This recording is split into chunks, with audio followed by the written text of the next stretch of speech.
My best friend said the moon had doors. Then he walked away. We always walked home together after school. Same streets, same conversations. But that night, something was wrong.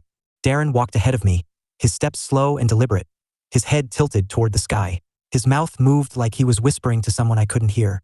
"The moon has doors," he said suddenly. His voice was different, distant, almost hollow. I laughed nervously. "What?" He stopped. The streetlight cast long shadows across his face. His eyes, wide and unblinking, were fixed on the sky. "The doors are open tonight," he said. "They're calling me in." A chill crept up my spine. The night felt heavier, the air thick. I glanced up at the moon, a perfect white circle in the sky. It looked normal. It was just the moon. But Darren wasn't normal. "You're scaring me," I muttered. He took a deep breath, his shoulders rising and falling too slowly, like he was breathing in something thicker than air.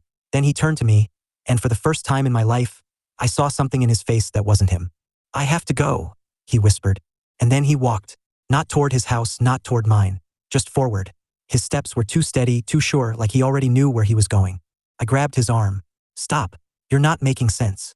For a moment, his body stiffened under my grip. His lips parted like he was about to say something.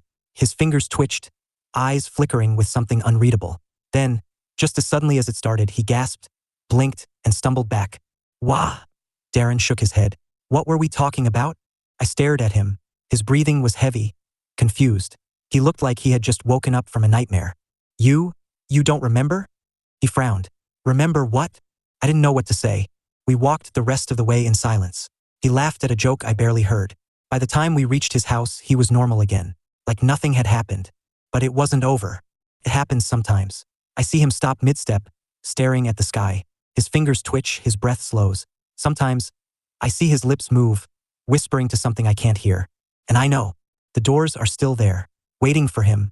I tell myself it's nothing, that I imagined it. But deep down, I know the truth. One day, Darren won't come back, and no one will believe me.